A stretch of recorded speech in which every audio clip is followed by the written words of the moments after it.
agradezco mucho, Padre, la oportunidad que me das en esta mañana de estar en este púlpito para predicar tu palabra. Permíteme ser un instrumento en el que la iglesia sea edificada, pero que en todo momento el centro seas tú. Gracias, Señor, por esta oportunidad. En el nombre de Jesús, amén. Pueden tomar sus lugares, hermanos. Hoy terminamos una serie de mensajes que estuvimos viendo durante el mes de noviembre. Mensajes que titulamos de manera general como eventos sorprendentes, eventos extraordinarios que realizó Jesucristo cuando estuvo aquí en la tierra. Hablamos allá al principio del mes aquel evento de la resurrección de Lázaro. Y decíamos, nosotros celebramos la vida. Después hablamos sobre el endemoniado gadareno. Y el domingo pasado tuvimos la oportunidad de meditar sobre la transfiguración de Jesús. Si alguno, hermano, se ha perdido alguno de estos mensajes, en YouTube ya se encuentran. Y es solamente el mensaje lo que se pone en la página de YouTube. No está ya todo el culto. Y la página de YouTube, hago el comercial, hermanos, entre, ve el mensaje, pero también compártalo con sus conocidos. Esa es la idea de que esté solamente el mensaje en esa página. Pero, hermanos, hoy concluimos con uno de los eventos que ocurren en medio del mar. Un mensaje que tiene, creo que gran enseñanza, mensaje de fortaleza para todos nosotros como Iglesia Getsemaní, y que meditaremos en este pasaje como lo hemos venido haciendo con los pasajes anteriores. Si ustedes se fijan, primero hemos estado viendo lo que nos dice la Escritura, los detalles que vienen ahí descritos, y después vemos la aplicación que tiene para nuestra iglesia en la época actual.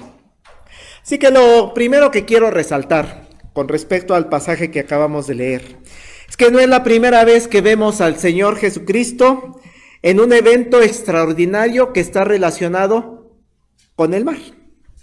Si ustedes ven en su Biblia, leímos ahorita Mateo 14, pero si ustedes ven en su Biblia Mateo 8, unos capítulos antes, del verso 23 al versículo 27, ¿cómo dice el título de sus Biblias, hermanos? Así es, que también ese es un evento extraordinario, un evento maravilloso. Se nos presenta ahí, es muy conocido ese pasaje, a un Jesucristo que después de estar dormidito en la barca, en medio de una tormenta, se levanta y le dice: detente. Y entonces sus discípulos se sorprenden, ¿no? La frase tal vez más conocida de ese pasaje de Mateo 8 es el verso número 27. Los hombres se maravillaron diciendo: ¿qué hombre es este que aún los vientos y el mar le obedecen? Entonces ya había habido un evento extraordinario donde sus discípulos habían visto el poder de Dios, la divinidad de Jesucristo. Es importante tener presente este pasaje en lo que hemos leído del capítulo 14, cuando Jesús camina en el mar, porque ahí es donde está ocurriendo otro evento relacionado con el mar. Dice, regresamos a Mateo 14, por favor. Vamos a ver el contexto de este pasaje de Jesús caminando en el mar. Mateo capítulo 14, versículo 14. Saliendo Jesús, vio una gran multitud y tuvo compasión de ellos y sanó a los que de ellos estaban enfermos. Todavía no entran al mar, todavía no están en la barca. Todos están ese día en tierra. Y los hombres, saliendo Jesús, dice, vio una gran multitud. ¿Cuántas personas habría en ese momento, hermanos? ¿Recuerdan ese pasaje? 5,000. ¿Sí? Esto es previo a que se suban al mar. Es decir, que antes de que Jesús camine en el mar, el evento que ocurre también es muy conocido y también es muy sorprendente: la alimentación de las 5,000 personas. Imagínense, los que hemos tenido la oportunidad de conocer el Auditorio Nacional, le caben 10,000, o sea, la mitad del auditorio lleno. Y darles de comer a ellos. Vio una gran multitud, tuvo compasión de ellos y sanó a los que de ellos estaban enfermos. Vean cómo Jesucristo sigue haciendo cosas maravillosas. Y ahora lo hace en frente de 5,000 personas, sanando personas. Seguimos, verso 19 al 21 de Mateo 14.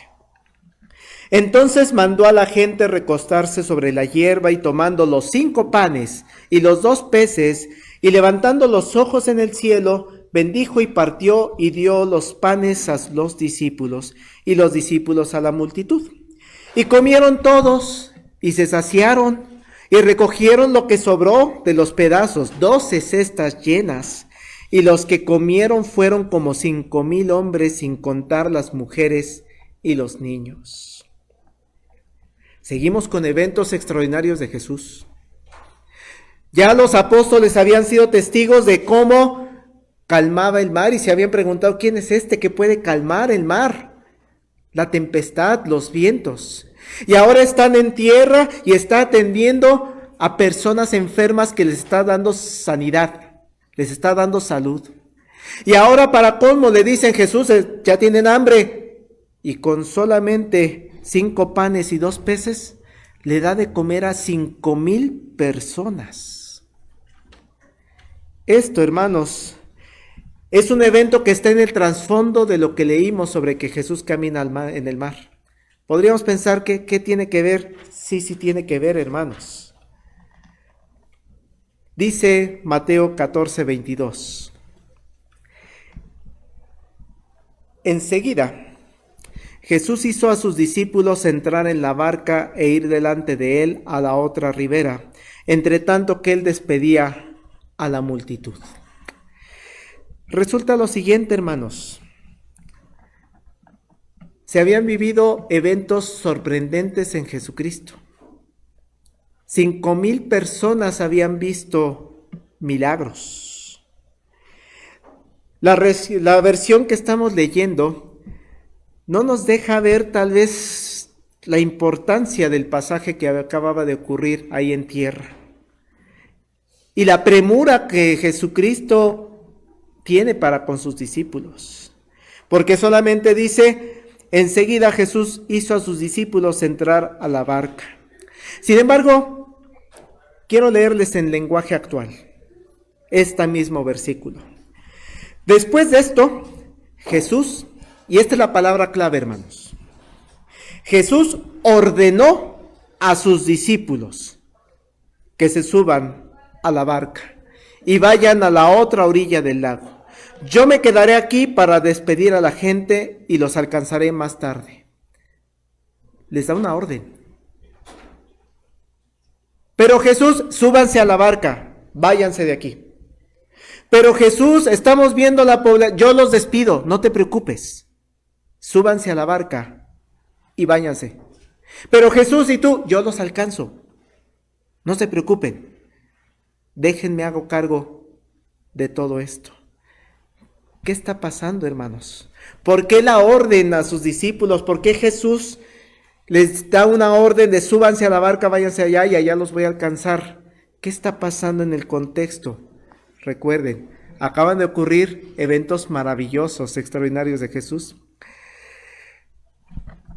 Esto, hermanos, Mateo no nos deja ver bien lo que está ocurriendo con exactitud. Pero si vemos Juan, nos abre luz en el mismo pasaje. Juan capítulo 6, versículos 13 al 15. Si pueden, abran su Biblia. Juan capítulo 6, es el mismo pasaje, el mismo evento. Pero Juan nos da esos detallitos que nos van a ayudar a comprender bien por qué Jesús les da la orden a sus discípulos. Dice Juan 6, versículo 13. Recogieron pues y llevaron 12 cestas de pedazos que de los 5 panes de cebada sobraron a los que habían comido. Aquellos hombres entonces, viendo la señal que Jesús había hecho, dijeron: este verdaderamente es el profeta que había de venir al mundo.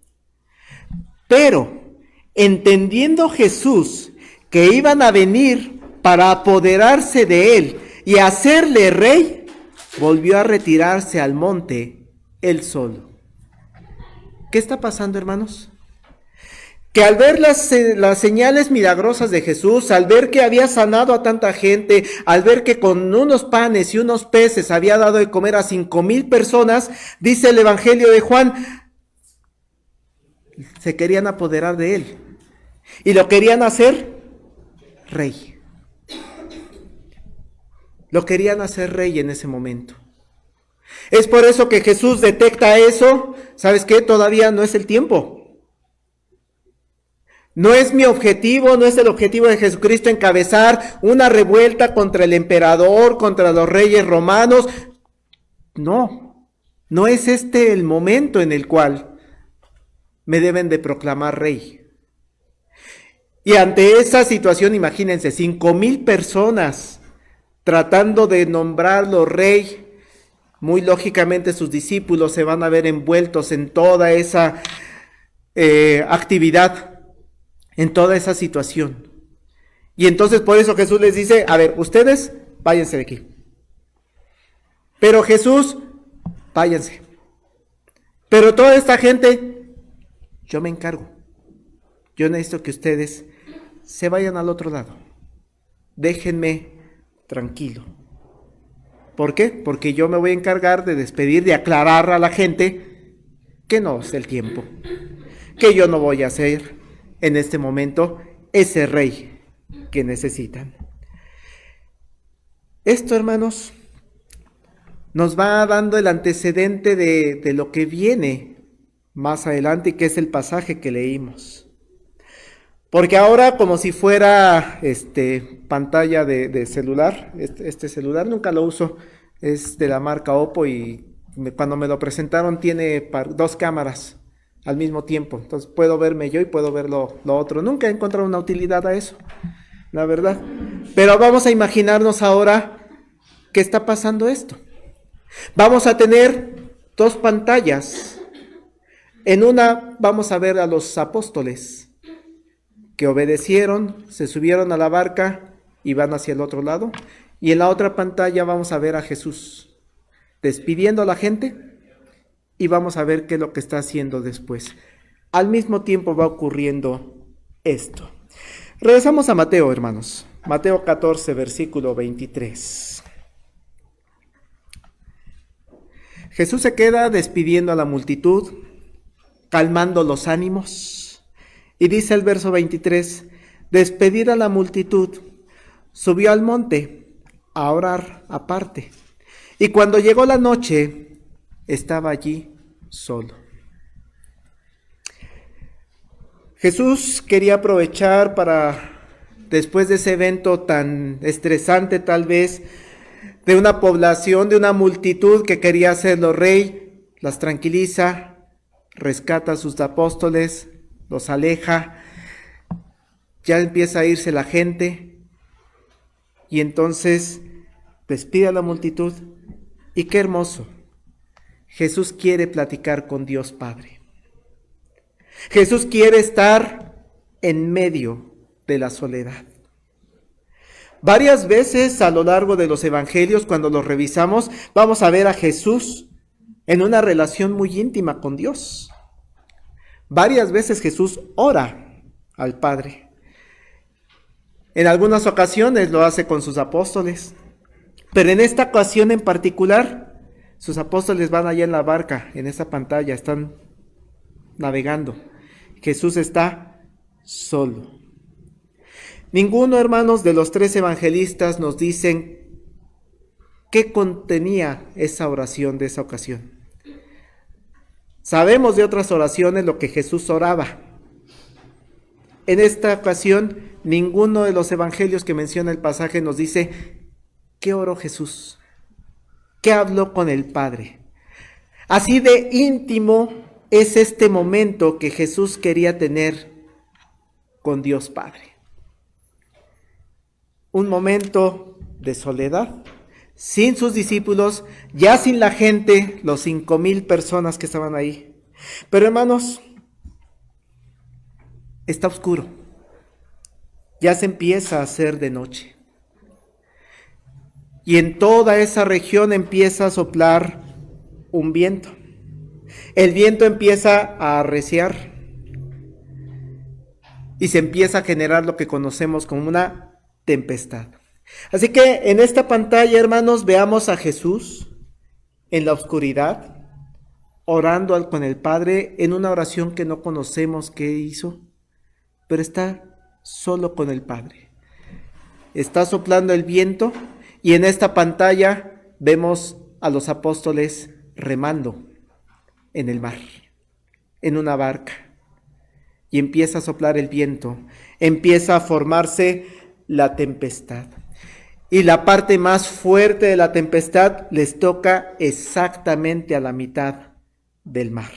Vean el verso 24, por favor. Ya la barca estaba en medio del mar, azotada por las olas, porque el viento era contrario. Hermanos, la información que tenemos cuando complementamos la información que nos dan los evangelios con respecto a este pasaje, nos permite conocer que cuando Jesús termina de orar, ya soplaba un fuerte viento y los apóstoles se encontraban en medio del mar. Y cuando decimos en medio del mar, es en medio del mar porque de donde tomaron la barca a donde iba son 10 kilómetros. Y ellos se encontraban a 5 kilómetros de la orilla. Es decir, exactamente a la mitad del mar. Hay personas que hemos tenido la oportunidad, hermanos, de estar un poco alejados de la playa, ¿no? Cuando vamos a la playa, hay los que nos da miedo separarnos, ¿no? Pura orillita. Pero bueno, si hemos tenido la oportunidad de meternos en una lanchita y estar en la mitad del mar, es desesperante. Porque nos asomamos y no se ve nada. Cuando estamos en la orillita y sí vemos la arenita y las conchitas y los animalitos, pero ya en medio del mar se ve una oscuridad. Y es desesperante porque aunque llevamos el chaleco salvavidas, no alcanzamos a tocar el fondo, pues imposible tocar el fondo. ¿Y qué pasaría, hermano, si le tocara una tormenta ahí en esas situaciones? Y no perdamos de vista, hermanos, está soplando el viento, está arreciando, pero además está oscuro. No es una oscuridad total, porque la fecha en la que está ocurriendo el evento, muy seguramente, como más adelante se refiere a la Pascua, dicen los estudiosos, muy seguramente era época de luna llena. Entonces, oscuridad total no era, pero sí estaba oscuro. Y además está soplando un viento que si los apóstoles iban para allá, el viento estaba soplando en sentido contrario. Viento en medio del mar, no es el fondo. A muchos de nosotros nos daría mucho miedo, ¿no, hermanos? Mientras esto está ocurriendo en medio del mar, Jesús termina de orar. Jesús se acerca a la orilla del mar. Y algo sorprendente, hermanos, logra ver la barca allá al fondo. Está viendo cómo es agitada. Eso no nos lo dice Mateo, nos lo dice Marcos. Marcos 6, versículo 48 dice, y viéndolos remar con gran fatiga, porque el viento les era contrario, cerca de la 4ª vigilia de la noche. Estamos hablando de madrugada, por ahí de las 3 de la mañana, madrugada. Jesús terminó de orar, se acerca a la orilla, y de acuerdo al testimonio de Marcos, se alcanza a ver. Ay, pastor, ¿cómo se alcanza a ver en medio del mar? 5 kilómetros, hice un aproximado. De aquí al metro Tasqueña son 5 kilómetros, más o menos. ¿No? Entonces, bueno, si alcanzamos a ver el Popo y el Iztaccíhuatl en estos días, creo que sí es fácil entender que sí se ve, 5 kilómetros. Y hermanos, aquí quisiera salirme un poquito del análisis de la narración, del contexto que estamos estudiando y enfocarnos en un par de enseñanzas en concreto para la iglesia de hoy, que no quiero dejar pasar desapercibida. La primera enseñanza de toda esta parte que llevamos del pasaje es la relación tan íntima que tiene Jesús con Dios. Cómo en medio de una tormenta, el mismo Jesucristo se está fortaleciendo con la oración. Cómo en medio de una situación tensa que se vivió con 5,000 personas, lo que Jesús quiere hacer es orar a Dios. Esa es una primera invitación, hermanos, en esta mañana. Aún en medio de las tormentas, los creyentes en Jesucristo, hermanos, debemos seguir el ejemplo de Jesús. Y ese ejemplo nos invita a que estemos en oración constante. Si Jesús lo hizo, nosotros también lo hacemos. Buscar esos momentos íntimos, que tal vez nadie sepa qué oramos, qué le pedimos a nuestro Dios, pero Él sí sabe. Una segunda enseñanza que quiero resaltar antes de continuar con el pasaje. Jesús, los apóstoles, los creyentes en Jesucristo, tenemos momentos de tormenta en nuestras vidas. Y eso es inevitable, hermanos. Hay momentos difíciles en nuestras vidas. Pero, hermanos, Jesús está al tanto de nosotros. Jesús nos ve. Así como vio a sus apóstoles a 5 kilómetros, y dice, vio cómo estaban remando con mucho trabajo, con mucha fatiga. Jesús te está viendo. Pero estoy en medio de una situación tan complicada, tan difícil en mi vida. Jesús te está viendo. Aun cuando estemos alejados de nuestro Dios, y sabe Jesús lo que se requiere hacer en ese momento. Vamos a continuar con el relato. Una vez que Jesús los ve, ocurre lo que conocemos como el evento milagroso, ¿no? ¿Por qué? Pues porque no hay una explicación científica posible, hermanos. Si pensamos en el mar a 5 kilómetros de la orilla, no hay dónde poner los pies. O sea, no podemos decir Jesús caminó por la orillita. No podemos decir como los magos que andan ahí en televisión, que ponen acrílicos transparentes y caminan encima de una alberca. No pasa eso. Es en medio del mar, no hay posibilidad de que una persona flote, y menos cuando está ocurriendo una tormenta en medio del mar. Así que lo único que podemos pensar al respecto, hermanos, de este evento maravilloso, es lo mismo que habían concluido los apóstoles en un evento similar en el mar.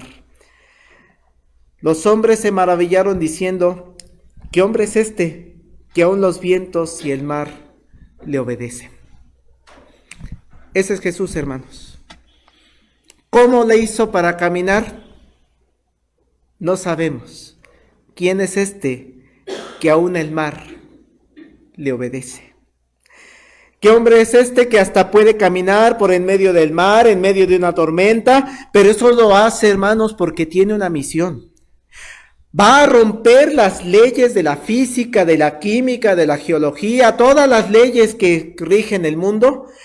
Jesucristo fue capaz de romperlo porque tenía una misión en ese preciso momento. Tenía que ir a rescatar a sus apóstoles. Tenía que ir con las personas que están en medio del mar sufriendo y que están espantadas por lo que están viviendo. Por eso, qué hermoso, hermanos, verso 25 de Mateo 14. Si piensas este pasaje cuando tú estás en medio de una tormenta, de un problema, este pasaje te reconforta. Mas a la 4ª vigilia de la noche, Jesús vino a ellos andando sobre el mar. Otra enseñanza, hermanos, para este día, para la iglesia actual. Jesús va a venir a ti. pero estoy en medio de la mar, no, nadie entiende el problema tan grande que estoy viviendo. Jesús sí. Jesús va a venir a ti, aun cuando estés en medio de una tormenta, la más fuerte que estás enfrentando en toda tu vida. Jesús va a venir a ti. Jesús vino a ellos andando sobre el mar. Aun cuando le implique romper las leyes de la naturaleza, las leyes de la física, la química, la biología, las que tú quieras, Jesús vino a ellos andando sobre el mar. Jesús va a ser capaz de caminar por encima del mar para acudir a tu auxilio.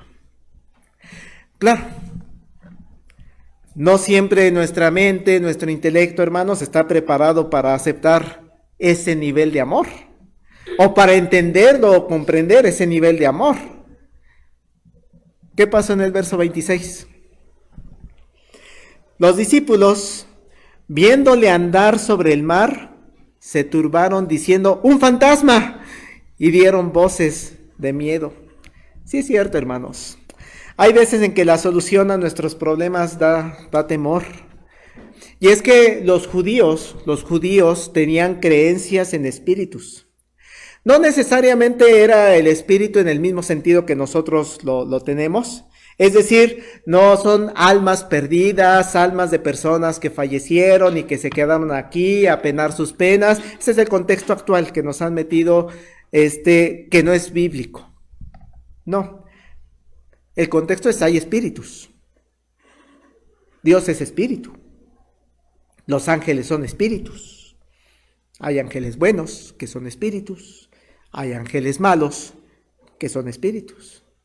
Entonces, cuando dice fantasma, no se está refiriendo a un alma en pena que está vagando, no. Vieron un espíritu. Y esos espíritus se podían manifestar.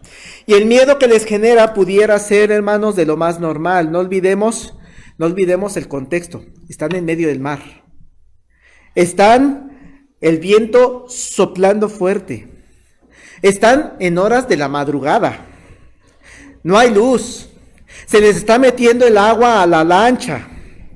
Y de repente ven la figura de una persona caminando hacia ellos. Una figura que está caminando por encima del agua. Claro, hermanos, que lo que ven no es algo normal, algo cotidiano.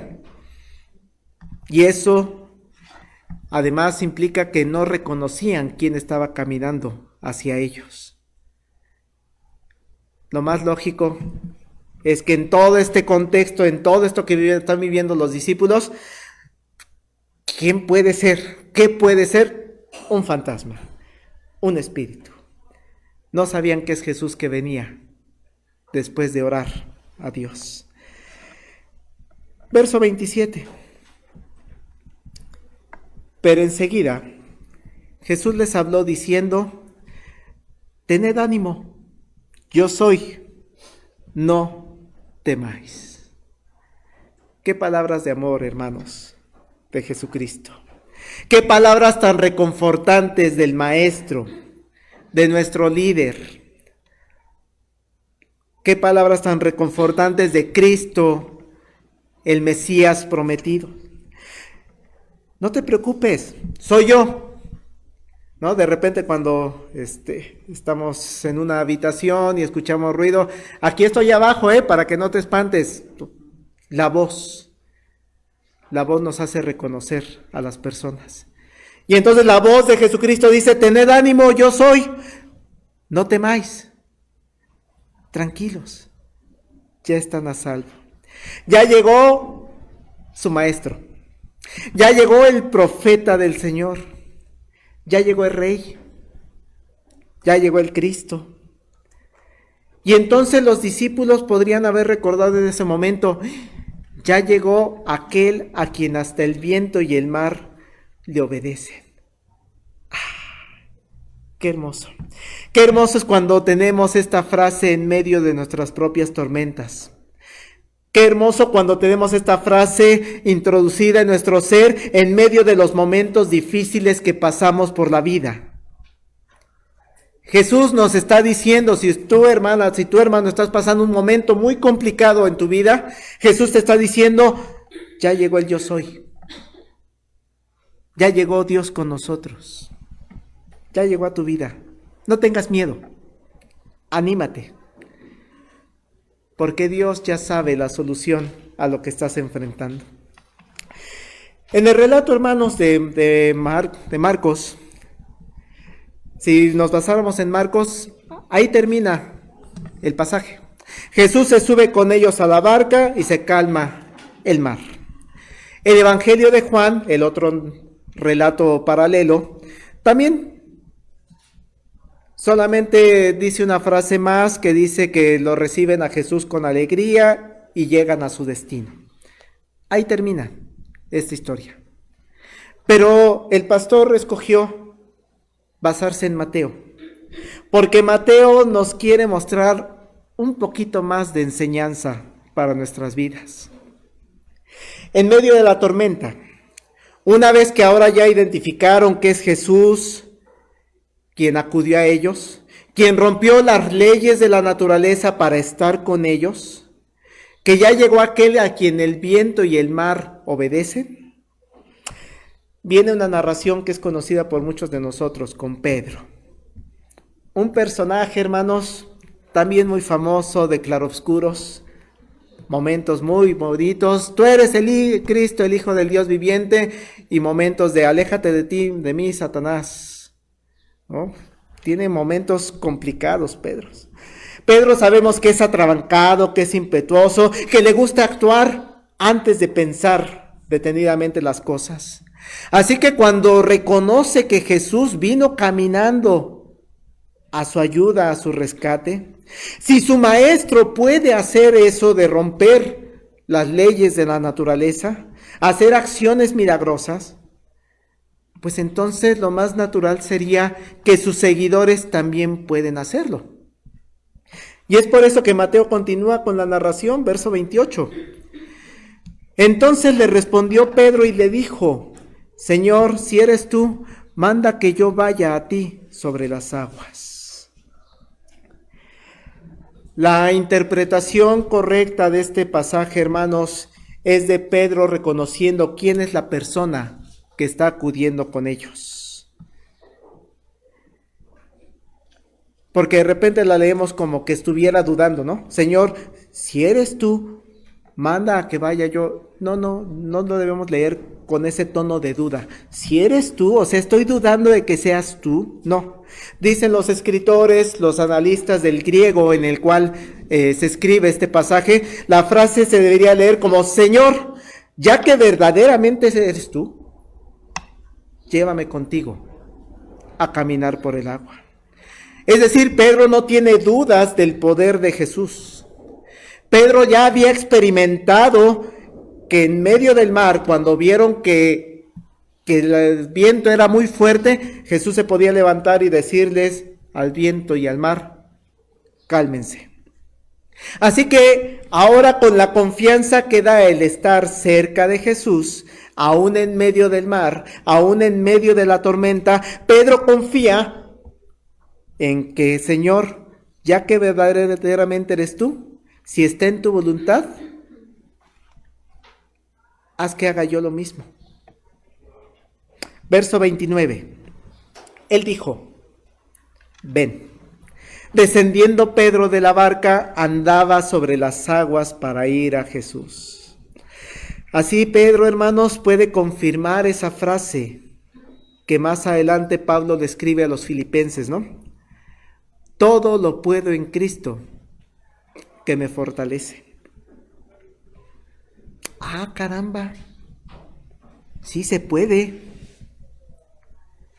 Como creo que verdaderamente es Jesús, como sé que Jesús es Dios, tiene el poder, si es su voluntad, de hacerme ir hacia Él, caminar.